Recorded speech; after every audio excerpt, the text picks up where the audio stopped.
No spin, no bias, no censorship. I'm Dan Wootton. This is Outspoken Live, episode number 10. And Nigel Farage and Kari just owned that sneering MSM snob Emily Maitlis, who's looking for gotcha moments at the RNC.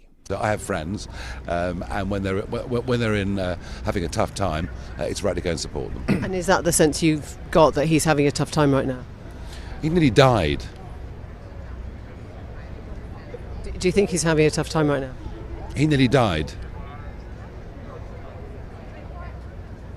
Says about the this is the Republican last Party question. that they need to lie to intimidate. And I'm so sorry for you. I'm sorry that you bought into the propaganda. So I'm guessing if you don't win in November, you won't concede. That's the rule that you're playing by now, is it? You are. I actually think you need your head examined. I have friends. Kari, I've thought that for a very long time, actually. Now, look, you'd think the newsagents might be more interested in the genuine scandal that a dementia-plagued and now COVID-infected current leader of the free world is not mentally fit enough to have his finger shaking above those nuclear codes. But no, so I'm going to have a special digest on the Emily Maitlis humiliation tour of America in just one moment. Also, coming up today, the brilliant commentator and former UKIP MEP Patrick O'Flynn on Labour's growing crisis over stopping the boats and whether Reform UK is about to kill off the Conservative Party for good. Then the uncancelled interview with my special guest Susan Hall, who ran for the Conservative Party against Sadiq Khan for the London mayoralty on the crisis facing the UK capital. Now, given the scenes we've seen even these past 24 hours, including this at Marble Arch in the centre of London, is JD Vance right to talk about an Islamist takeover? And the peerless Lady Victoria Hervey, my royal mastermind, analyses Harry and Meghan's flop era. Is there any way for a comeback now? Plus, Lady Victoria will be sticking around to answer your questions in our uncancelled after show where we come off big tech and truly unleash. So remember to sign up right now. www.outspoken.live is the website. If you click the sign up button, you get 30 minutes of extra content, completely uncensored, every single day for one low price of just £5 a month. That's it. So hit subscribe right now too if you're watching on YouTube and Rumble, because we are here every weekday. Let's go.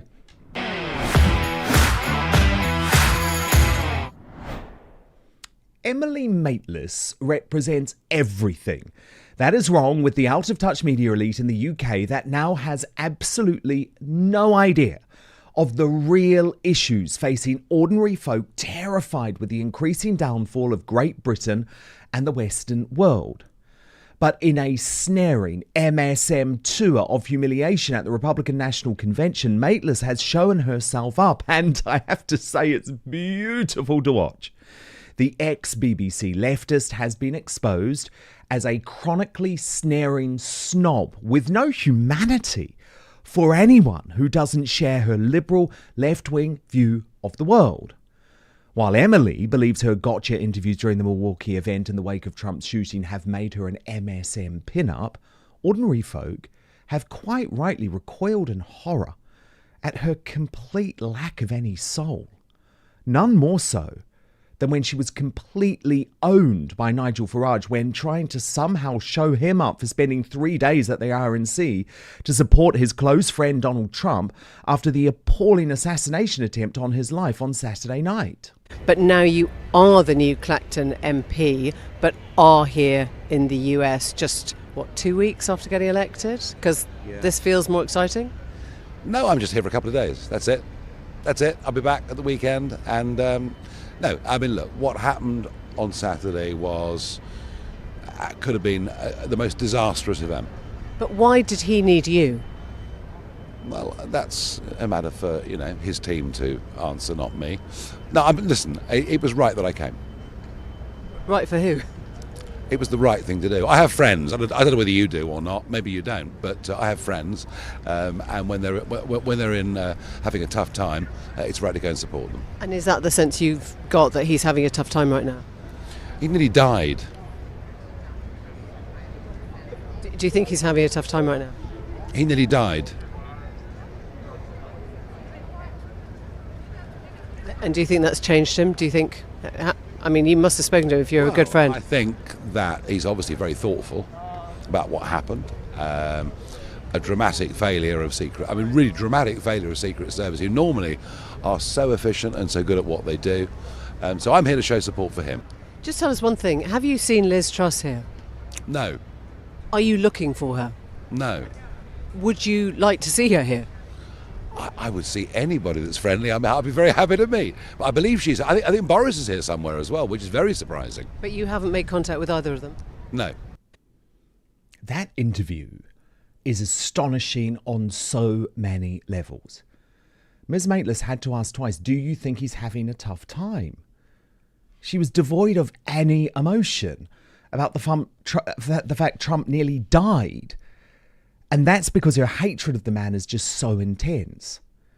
And I have to talk for 1 second, by the way, about Emily's rank bullying of Liz Truss, which is now bordering on obsessive. Watch this. Any luck finding our Liz? It's quite confusing because she posted a picture of herself yesterday wearing a long flowing red dress. And dare I say that everyone at the Republican Party who is female is wearing a lot of red and long flowing For once in her life, she's fitting in. I've accosted everyone I can find, and they look horrified when I ask them if they're Liz Truss. Oh, ho, ho, ho, let's chuckle along to that bullying. The left are just downright nasty, aren't they? If you're not part of their gang, you are a literal weirdo and misfit. Emily actually said that too, by the way. I genuinely think the people who are spouting this garbage are starting to believe what they're saying. And I should just say before we go, I mentioned the weirdos and the misfits. I think she puts Russell Brand in that category too now. He used to be one of her pin-ups, actually, when he identified as left-wing. But of course now Ms. Maitlis has turned, and she also seems to, as a journalist, have absolutely no concept of the idea of innocent until proven guilty. But the other person that I bumped into was Russell Brand, who was on a talk show called Patriot. And he had with him a very young female assistant who was trying to keep us as far away from him as she could.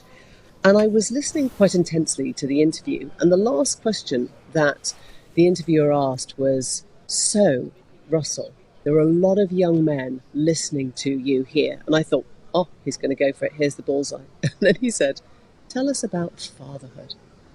It was unbelievable to see how much latitude and how much encouragement somebody who has been accused of multiple sexual allegations will get in a place. So thank God for Kari Lake, the MAGA Republican who called out her bullshit to her face in a sensational takedown. Do you accept the part you played in inflaming the political rhetoric in this country? You are just part of the fake news and you're lying. You don't know a damn thing about Arizona. You don't know one thing about our election. And you sit there with a smirk on your face. You're sitting over in England, in the UK, in a country that's being destroyed. I guess I'm just asking. And I really don't. What it says about the Republican Party. Question. That they need to lie, to intimidate, to threaten, because you don't believe you can win at the ballot box. Why would you need to do that? You are just a sad case of a human being, and I'm so sorry for you. I'm sorry that you bought into the propaganda. I hope that you'll look in the mirror and see that you've been following propaganda. And you don't understand what's happening. So I'm guessing if you don't win in November, you won't concede. That's the rule that you're playing by now, is it? You are. I actually think you need your head examined. Can you answer that? I think you need your head examined. Now, rather than try to make Conservatives look foolish at any cost, you'd think Emily would be much more interested in the actual scandal that is engulfing a dementia-plagued president. That is the real story of the RNC. Even Trump-hating CNN has had to admit it.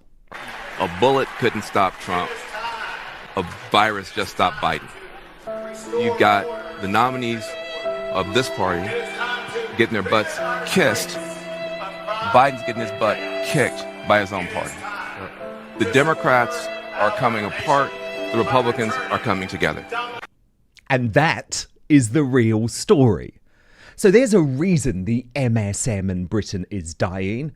It is encapsulated perfectly by the behaviour of that sneering snob Emily Maitlis at the RNC.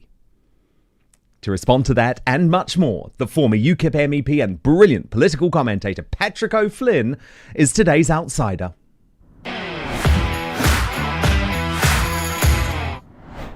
And I have to tell you, Patrick O'Flynn's brilliant Substack is called State of the Nation. It is an absolute must-read. I get it into my inbox every time Patrick posts, and you can find it via my Substack because he is one of my recommendations. Patrick, it is great to have you on Outspoken. What did you make of that sneering Emily Maitlis tour of the RNC? Well, I think Emily Maitlis is one of the people who left the BBC. It's quite substantial number now of very senior journalists who leave, and you're meant to have regarded them as unbiased when they were on the BBC, but you kind of get a little inkling, or maybe more than an inkling, of where their allegiances lie. And in every single case, including with her sidekicks John Sopel and Lewis Goodall, not being in the BBC anymore means that they come out and they spout the most amazing left-wing trash, confirming what you already thought, that presumably still the BBC's own newsroom is full of people with these underlying groupthink beliefs. But, you know, Emily is off the leash now. And yeah, I did find her attitude astonishing. I noticed, for instance, that her channel captured Nigel Farage as Clacton MP, and I just put it to you that Nigel's the leader of the party that got the third most support at the general election, albeit not proportionally represented, still got a group of MPs, and he's a party leader abroad. Do you think they would have captioned Ed Davey of the Liberal Democrats on a trip abroad as MP for Kingston and Surbiton?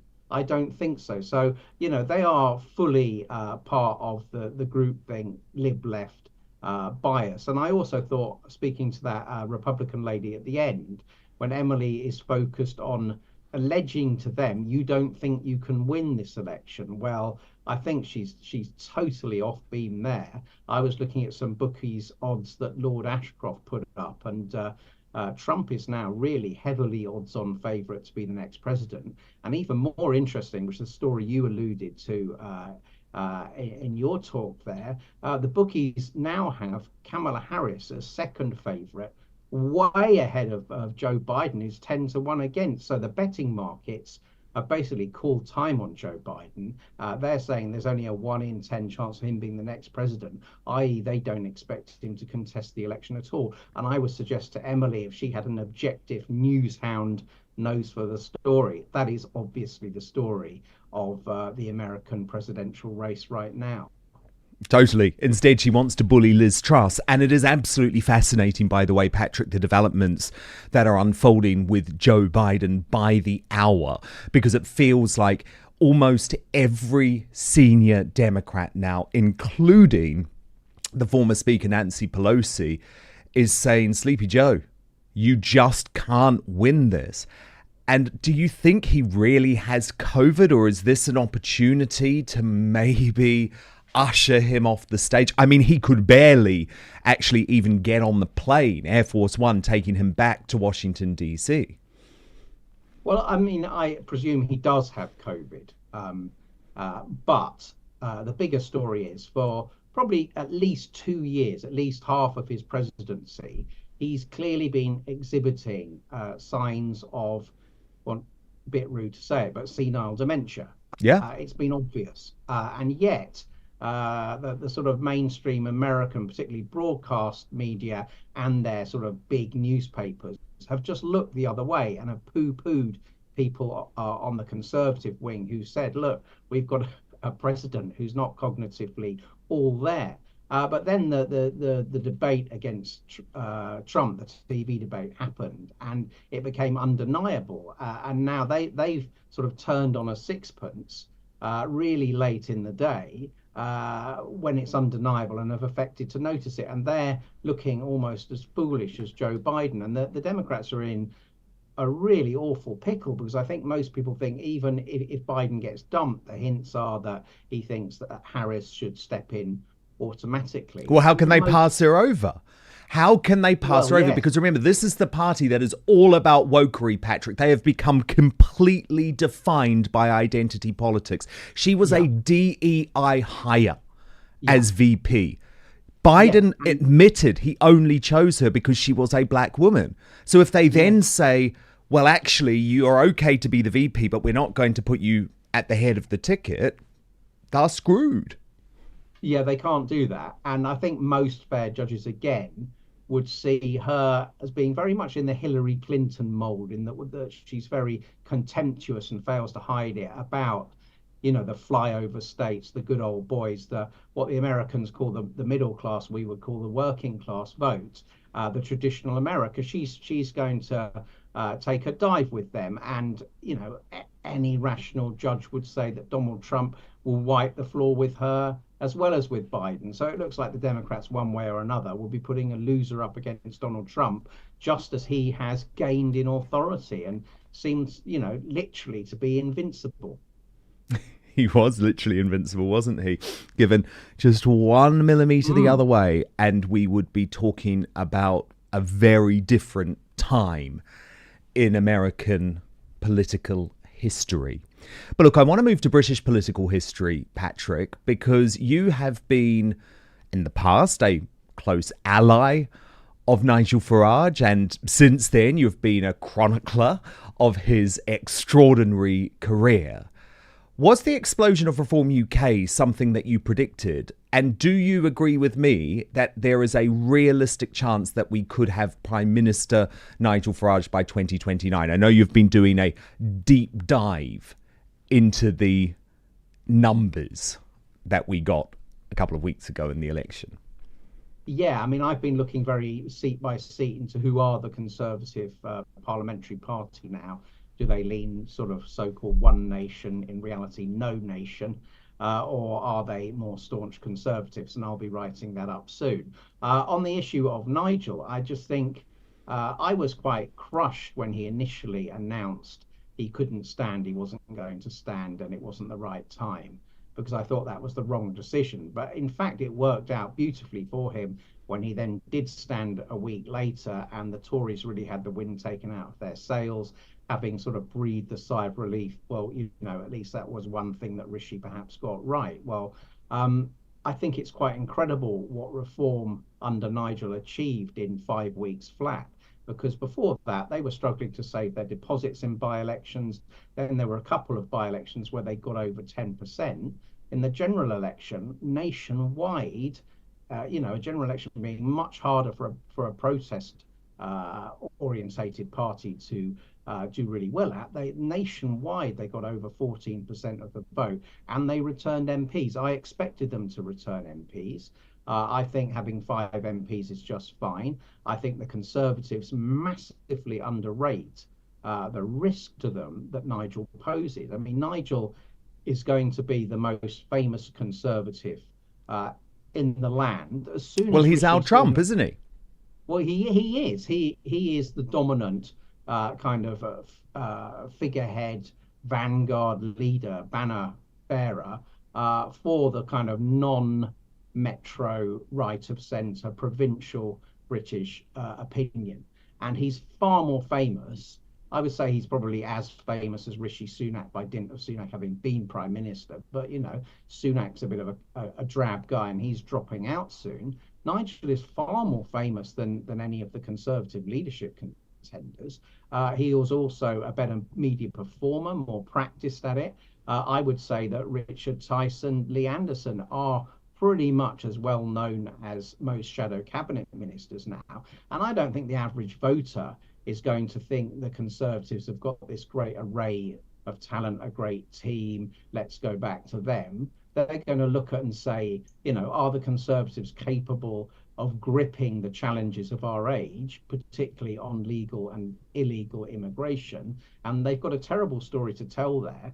And this Conservative parliamentary party is not going to sign up to leaving the European Convention on Human Rights, to scrapping the Human Rights Act, to any of the core measures that, for instance, Suella Braverman is almost alone in identifying as preconditions for getting a grip of our borders. So I expect border control, lack of integration, the Islamist threat to become bigger and bigger issues over the Parliament.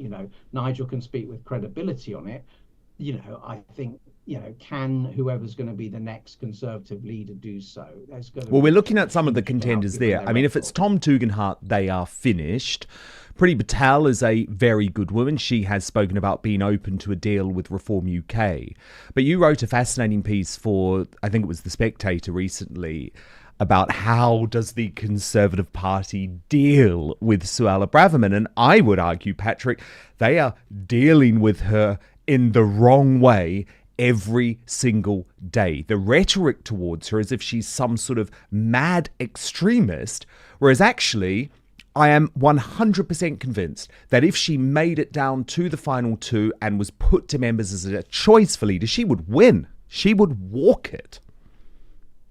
I do think you're probably right about that, and I agree with you as well about their sneering attitude towards Suella. I mean, Suella got sacked basically for being right about everything, and in the 6-7 months after her getting sacked, she was proved right that Rishi's Rwanda legislation wasn't strong enough. She was proved right that the scale of legal migration would be an Achilles heel for the Conservatives in the general election and had got completely out of control. She was right about the Islamist hate marches and the potential for them to really run out of control and be a corrosive, toxifying effect on our society as a whole. She was fired for being correct on these things and for showing courage on these things.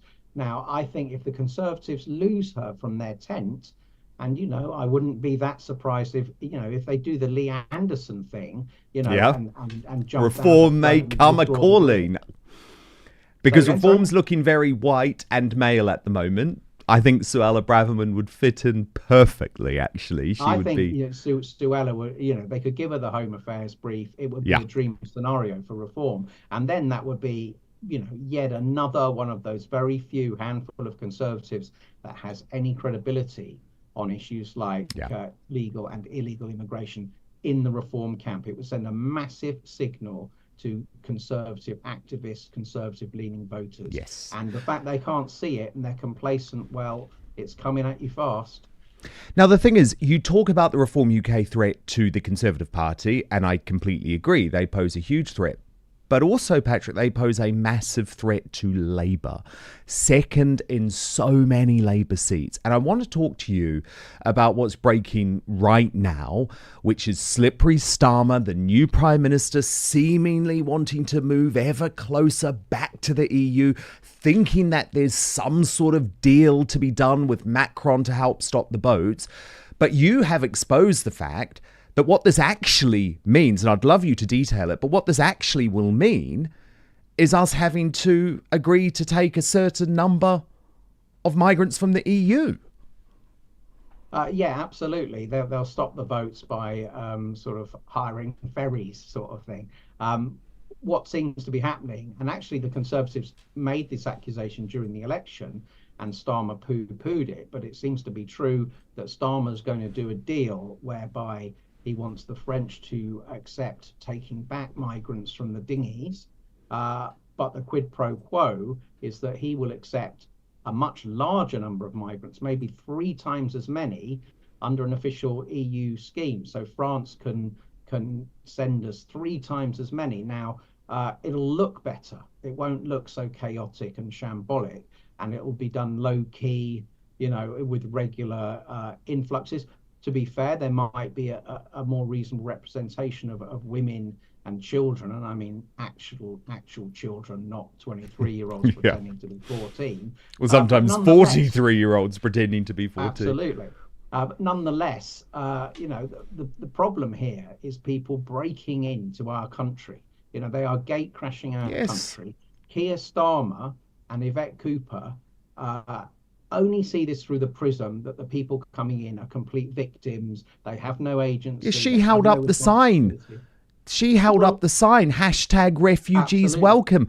These are not refugees. They are economic migrants coming from Paris. And there's been no plan, Patrick, put forward that I have seen over the course of this campaign that at all suggests they will be able to smash the people smuggling gang. So I actually think this invasion is going to become a flood. I think numbers are going to go up this year and hit a new record. I think you were referring to Reform's threat to Labour in those red wall seats. Yes. They will look askance at that. Where they were definitely. second. And Starmer and Yvette Cooper both talk about people traffickers and people smugglers. Well, they're not traffickers because people are paying them 3,000 quid to get in one of the dinghies. It's not done under coercion in the vast majority of cases. They're not smugglers either because they get to halfway across the channel and then they get a water taxi courtesy of UK Border Force or the RNLI. So a smuggler, that's not what a smuggler does, right? They're people movers, you could argue. But let's not forget the fact that the people in the boats are engaged in the criminal enterprise. They're partners in the criminal enterprise. And as you say, they're economic migrants, or I would say even more welfare migrants. They're busting into Britain and they're getting, a lifetime share of our welfare offer. Of our and Patrick, a lot of schools. people in the mainstream media are scared to talk about the reality of this. I'm not. A lot of these people, and I'm not saying all of them, but a lot of these people are hardened criminals, rapists, drug dealers, sex traffickers, and wannabe terrorists. This is a national emergency. It is a threat to our security. I couldn't agree more. And also, it could be a particular threat to women in our country. Because the last government would not release the data on sexual assaults, and arrests by country of origin. But there's a lot of anecdotal evidence building up that people from certain countries, men from certain countries which haven't experienced female emancipation, are behaving appallingly towards women in our towns and cities. And I think that could be the next big scandal to bust, just like the grooming gang scandal where Pakistani heritage men mainly were targeting vulnerable white working class young teenage girls. I think you're going to see a scandal in the next year or two whereby someone will get hold of the data about the differential level of sex attacks on British women by men from countries which have never had female emancipation. Yes, and I because that has happened already in France. Yeah. And I think it is happening here. But look, so good to speak to you. And as I say, absolutely love your Substack. I'm a big fan of Substack because obviously I think it is the future of the media. It's completely independent, and State of the Nation is well worth a follow. So Patrick O'Flynn, absolutely brilliant to have you. Thank you, Dan. Thank you. Here on Outspoken. But it's time now for the uncancelled interview.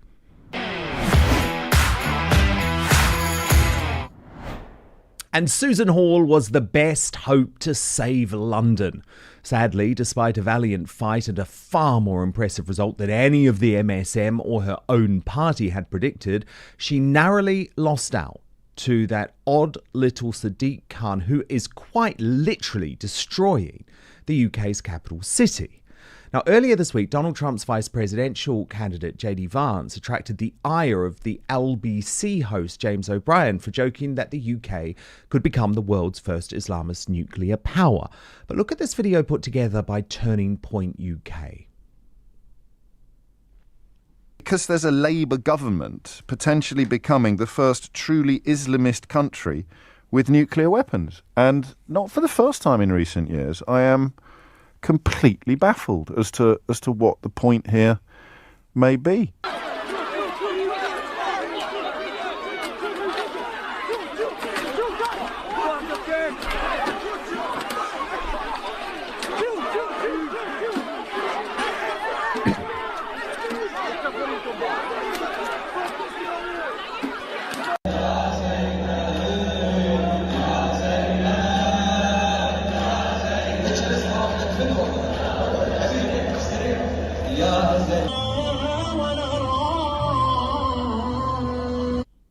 Now, in response to some of those scenes yesterday, specifically the waving of the Islamist flag on the top of Marble Arch Station, Susan tweeted, "Yet our wonderful cabbies are not allowed to have England flags on their black cabs." So true. And I'm delighted to say the wonderful Susan Hall joins me now. Susan, great to have you outspoken. You're an outspoken woman. What on earth is happening to London under Sadiq Khan? Well, I have to tell you, you've ruined my evening by showing me a clip of James O'Brien, of all people. I'm sorry, it was for research purposes. What are you thinking of? So having ruined my evening completely, and then I have to talk to you about the state of our wonderful city. And it's all the things I was saying when I was standing for mayor. First of all, I don't think he realises the struggles some people have, especially in outer London, that don't have compliant cars for ULEZ. I would have stopped the expansion, as you know. And I've spoken to so many people who are desperate.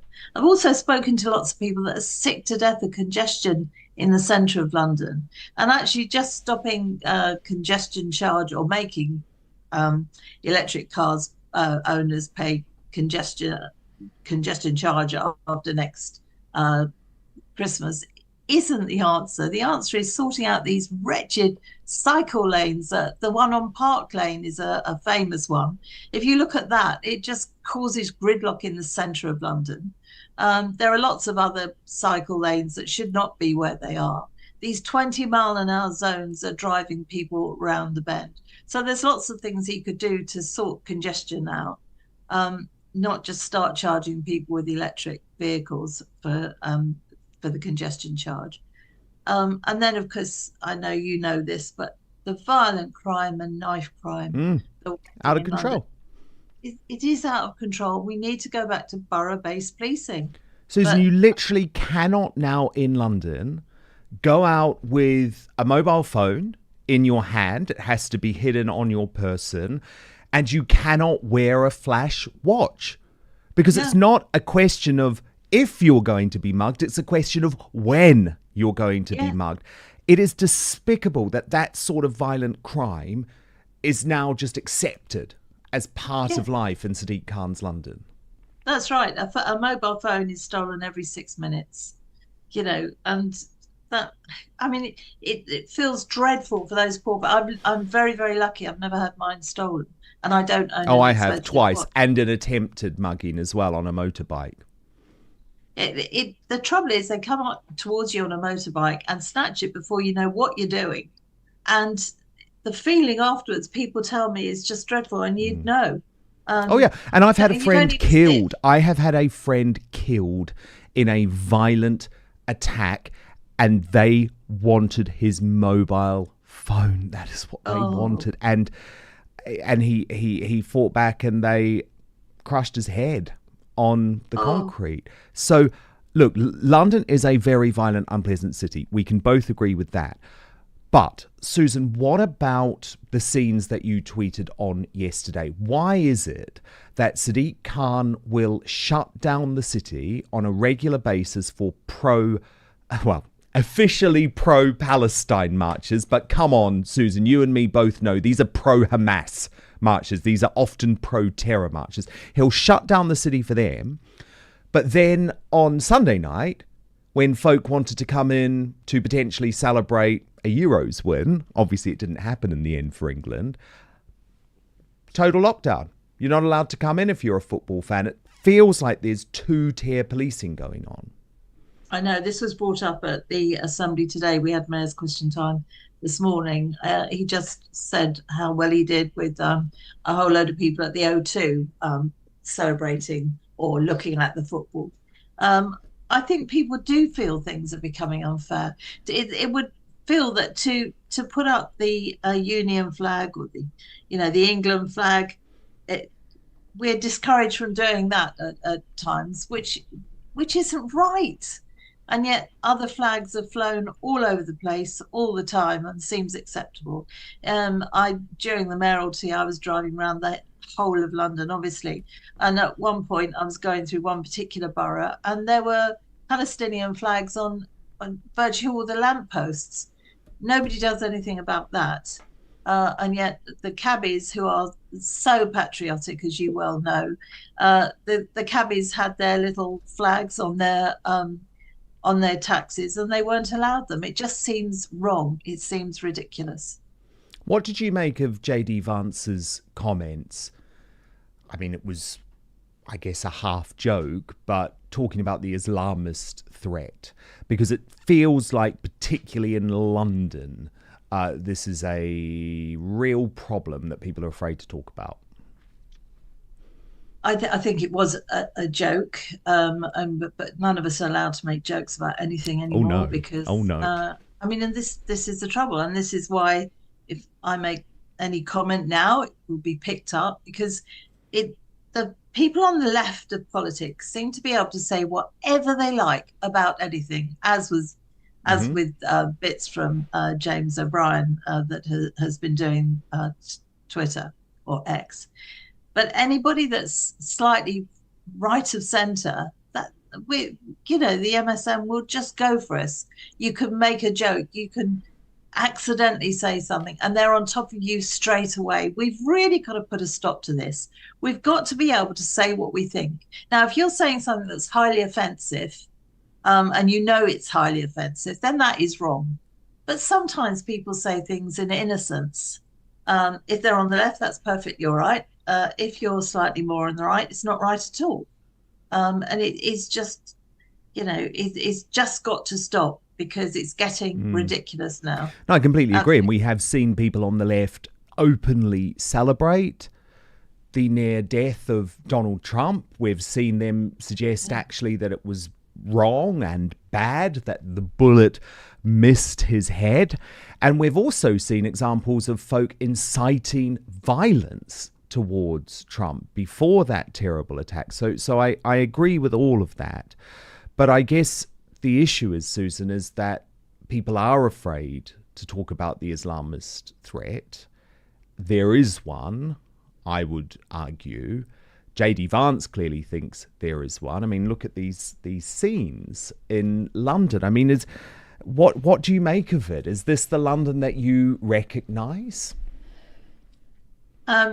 This is the London that we are seeing more and more of. And if people, I mean, we have to have a situation where people can demonstrate. Yes. It's all part of democracy, and we have got to accept that. Now, yesterday there were people standing outside Parliament with signs, and they were shouting, "Not my king." Now, that's completely against what I believe, but they have the right to say that. But I'm very, very happy that I note that the Youth Demand Group, who said that they were going to stop the whole procedures, 10 of them were arrested. And that's right. The minute a demonstration becomes a thing that people want to disrupt other people or cause destruction, then that has to be stopped.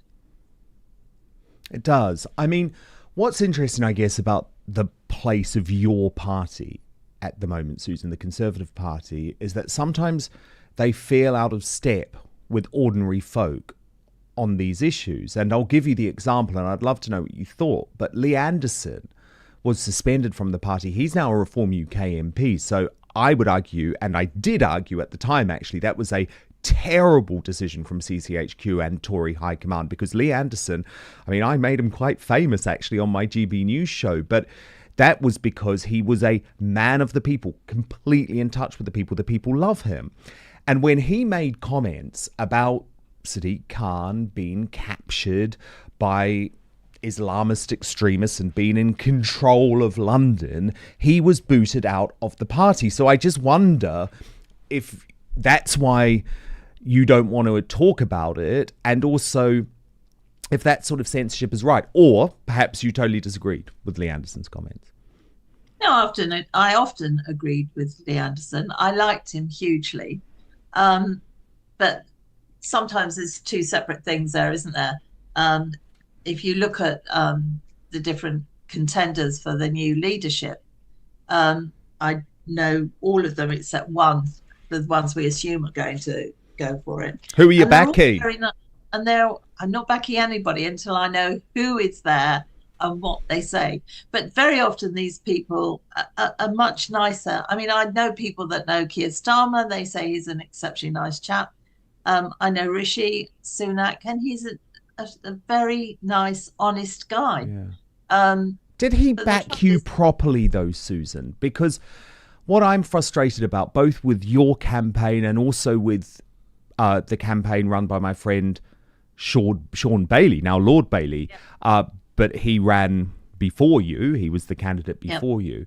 And in both of your campaigns, you came way closer to Khan than what anyone expected. But it felt like CCHQ and Rishi Sunak and the Tory party high command didn't really believe that either of you could win. I think that's possibly true. I mean, the reality is we can win. The dislike for Sadiq Khan is unbelievable. The problem is lots of people thought they wouldn't bother to go out and vote, and that is the issue. If everybody that had an opinion on this actually had gone out and voted, it could have been very, very different. I completely outplayed my own party with the results I got. Yes. Because I think people could see, I spent a year knocking on doors. I spoke to as many people as I possibly could. I had a small manifesto, if you like, because I knew everything that I promised I'd do, I would do. There was no question about that. And the biggest thing for me was sorting out policing. I mean, the ULEZ would have stopped on day one. I gave my word on that, and it would have happened. Despite me having disagreements with TfL over it, but that's a whole other story, but they would have had to have stopped it. But it's sorting out the Metropolitan Police, making sure they've got enough resource, and trying to persuade the Commissioner that we need to go back to proper borough-based policing, because innocent young kids are getting killed out there. As you say, you can't walk around with a decent watch. Some of us have to walk around with a phone with the map on it to see where we're going. Oh, I know. But there's so many problems in London. It's a place that we don't have enough young people. Young people are moving out because they can't afford to live here. We've got to sort out rents and accommodation and make sure that there's more. Yeah. And with the other problem we've got is that businesses, I know there was an article in the FT, I was told about it, so I can't quote it exactly, but it was more or less that businesses were being told not to set up in London because there's so much shoplifting. Well, that's no good. London is, I mean, Sadiq Khan seems to think that having a Labour government will be the answer to everything. Oh. No, he has got a £21 billion budget. He needs to sort London out. That is actually his job. It's going to destroy it. But look, let me just push you once more, though. What about demographic change in London? Is that part of the problem? And do you believe that there are now no-go zones in London? Because it does feel like there are some parts of the capital where you don't particularly want to tread if you are white. I've heard other people say that. I've been everywhere in London, knocking on doors in every single borough. And it's my London as much as it's yours and other people that live here. So I've knocked on doors everywhere. I live in Harrow, which is a massively diverse borough, and I love it. We've got an incredible Asian community here, the Gujaratis are incredible people. And so I've been brought up really in a very diverse area. I love it. It brings so many different things to Harrow. But I have heard other people say they don't want to go in certain areas, which we can't allow. And that's all down to policing and being firm. When things are done that aren't right, we need to stop it. My opinion about the demonstrations, the Palestinian demonstrations, is a line should have been drawn much, much earlier, right at the beginning. And comments like "from the river to the sea" should not have been allowed at all from the beginning. And, I'd be far stricter on that. I think it's absolutely outrageous that we've got an incredible Jewish community in London. And my Jewish friends and my Jewish colleagues, I think nearly all of them will not go into London. That's outrageous. When I say into London, I mean into central London. that's wrong. Can you imagine? And I also say to you, would it be the same if it was any other community? No, of course not. And that's what I'm talking about, because there has to be tolerance from all parts of the community, Susan. Like, if there's any chance, you know, Sadiq Khan always says diversity is our strength. But if there's any chance of diversity working, of multiculturalism working, then actually there has to be assimilation, and there has to be positive steps from both sides. And the way that you've seen, I would call them Islamist extremists, talk about the Jewish community, to me, does not suggest that there's any tolerance or any idea that assimilation is on the agenda. No, that's right. But it's a certain group of people that are like that.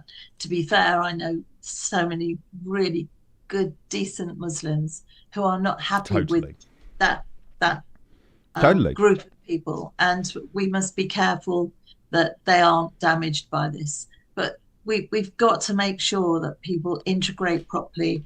And when we've got so many people coming in, immigration, my government got that wrong.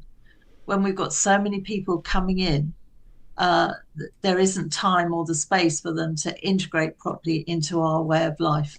And I genuinely think that this is something we need to be concentrating on, because it is our way of life. If you or I went and lived in, I don't know, Dubai or somewhere else, we would expect to keep to the rules and to integrate. You sign up to some cultural customs, and you would understand that you would have to try and assimilate with the local culture rather than bring your own culture. And especially, by the way, Susan, when that culture is, for example, hating on gay men or despising the rights of women and not wanting women like you to take senior roles in public life. And I am worried about the introduction of Sharia law by the back door, because there are some parts of the UK where Sharia law is now being practiced, and I don't think that is right, and I don't think we can just turn a blind eye to it given the consequences. No, if it's happening, no, it's certainly not. And the other thing that I feel very strongly about is protecting women's spaces. I really feel strongly about that. It's funny because somebody took me for lunch at a gentleman's club. It was very nice. I've never been to one before. And they said to me, I expect you'd fight for women to be able to belong here. And I said, no, I wouldn't. And I really wouldn't. On the basis, if you want to try and make sure that you keep women's spaces for women, if that's what women want, then men should be allowed to do it as well. You can't have double standards. And it was quite an interesting conversation. But you know, we can't have double standards all the time. What's Sadiq Khan like, Susan? Because I remember that night where the result was announced. Sorry, it was the afternoon when the result was announced. And I know you later said that he did shake your hand, but there's that famous image of him just looking at you in a nasty manner and refusing to take your hand and refusing to shake your hand. What's he like? Is he a nice guy, or was there a genuine personal animosity between the pair of you during the campaign? There is an animosity. There's no doubt about it. I mean, I genuinely wanted to shake his hand. He won. It was a fair fight. You know, and you've got to accept sometimes we win, sometimes we lose. I put my hand out and he ignored me. So I touched his arm, and I've never seen that picture before. I think it says it all, doesn't it? But you know, in politics, there's winners and losers, and I had lost, he had won. So I went to say, well done. But I've never had a meeting with him. I've never been really in a space on our own. He doesn't talk to the assembly members very much. He clearly doesn't like me, which is fair enough, because he's not my favourite person either. He's not mine. Well, you have to accept that. No, and you know. I just want to pick you up on one thing. Are you absolutely convinced, finally, Susan, that it was a fair fight? Because all I'll say is that I used to live in Tower Hamlets, and you know what they do with postal votes there. There's a lot of proof and evidence over the past few years of lots of manipulation of votes in that area. So are you convinced that it was a fair fight? I tell you what wasn't fair. And what wasn't fair is that a charity called Hope Not Hate delivered tens or hundreds of thousands of leaflets with a picture with my face on it, with racist written across my face. That wasn't fair. And some of those leaflets, I believe, were delivered by assembly members, an assembly member. That wasn't fair. And the other thing that wasn't right was a tweet went out the night before the election from our new health secretary, Wes Streeting, saying that I've got to get the words here right. If you vote, a vote for Susan Hall is a vote for white supremacists, Islamophobes, and racists. And that has 6.1 million views. Now, that was disgusting, because I wouldn't dream of doing that to Sadiq Khan. I absolutely wouldn't dream of it. And that is what wasn't fair. Because they're now saying, they're complaining like mad, and quite rightfully so, at the harassment some of their Labour MPs have had during the general election. Jess Phillips particularly has, and quite right. We shouldn't have that harassment. We mustn't forget we've lost 2 MPs. But much of the rhetoric that encourages that sort of political violence does come from the left. And that's proof. Calling you a white supremacist, it's utterly revolting. I mean, I would argue go and sue him, but what's the point in that? I guess he's exposed himself for who he really is. And look, I'm glad you're fighting the good fight, Susan. Absolutely brilliant to have you on Outspoken. Dan. I will always fight. You do. You're a very, very good woman, and it was a valiant fight against Sadiq Khan. And please keep fighting for London, because I'm not going to lie, Susan, I am worried about the state of the capital city.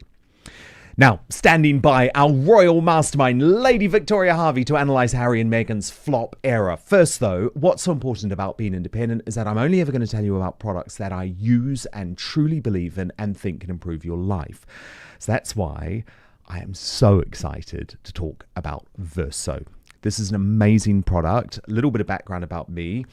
I've recently entered my 40s, really started focus on staying healthy, and I've specifically done it via the 16-8 fast. Have you heard about that? It actually works really well. So you're only allowed to eat for 8 hours of the day, and then you don't fast for 16. Then you fast for 16 hours.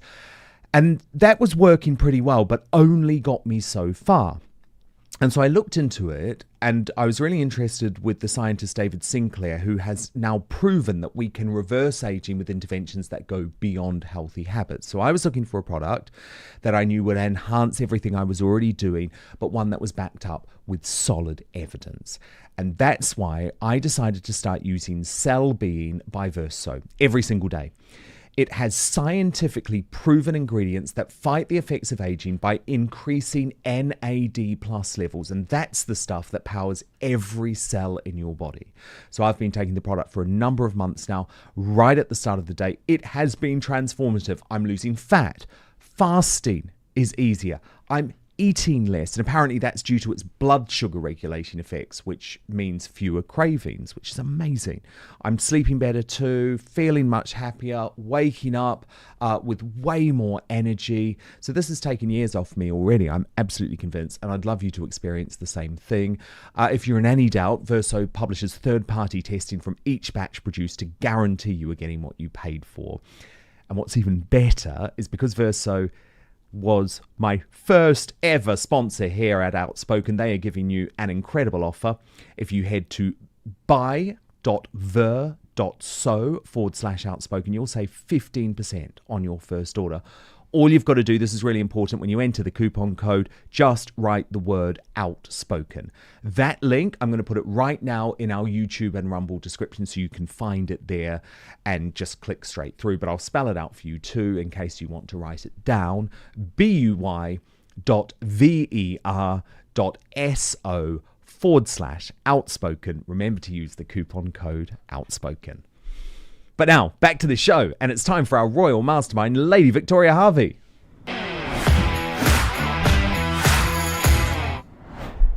Lady V, one of my absolute favourites on GB News, one of my absolute favourites when it comes to talking about both the royals and politics, one of my first guests when I launched on YouTube before this show was even developed. I'm so excited to have you back on Outspoken, Lady V. See you again. All this health talk. I'm at a medical health resort right now in Austria.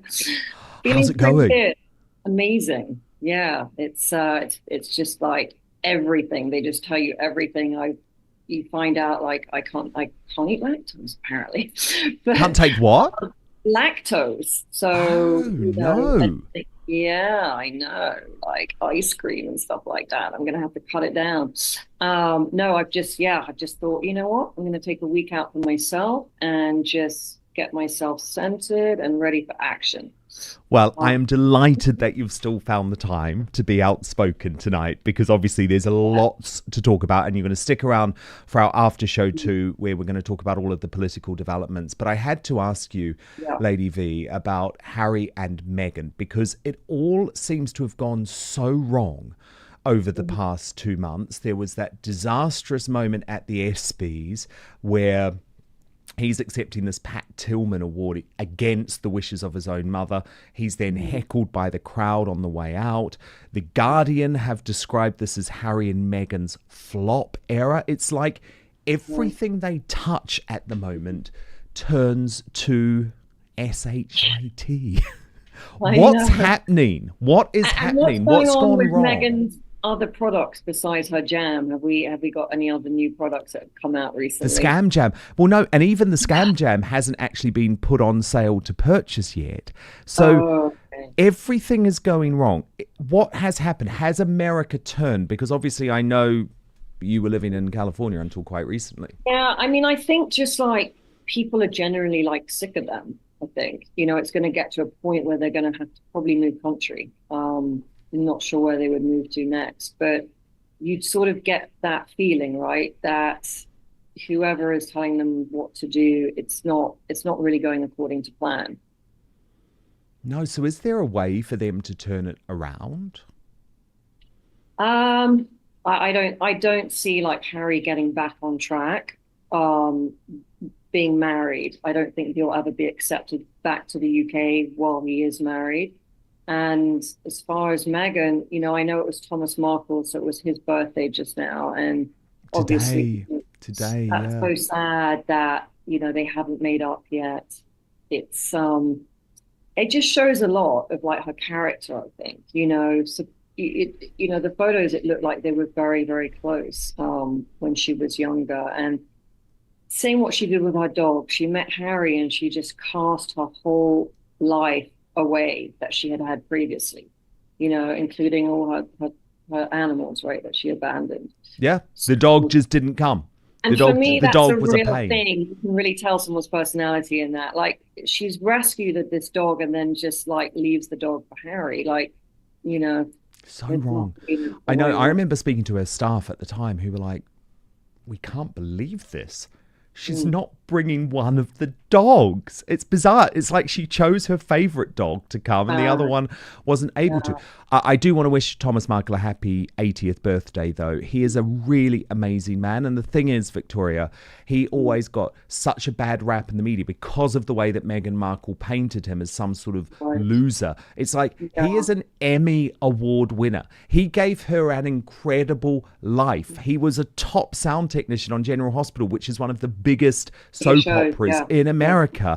And he got her start in acting by getting her in. It's often who you know in Hollywood. So she would have met everybody through him, basically. Yeah, like 100%. That she had starting out was because of my father. 100%. I just want to pick up on something you said, though, because look, I know you're in these circles, right? And you hang out with a lot of these people and a lot of the friends, the close friends of William and Harry.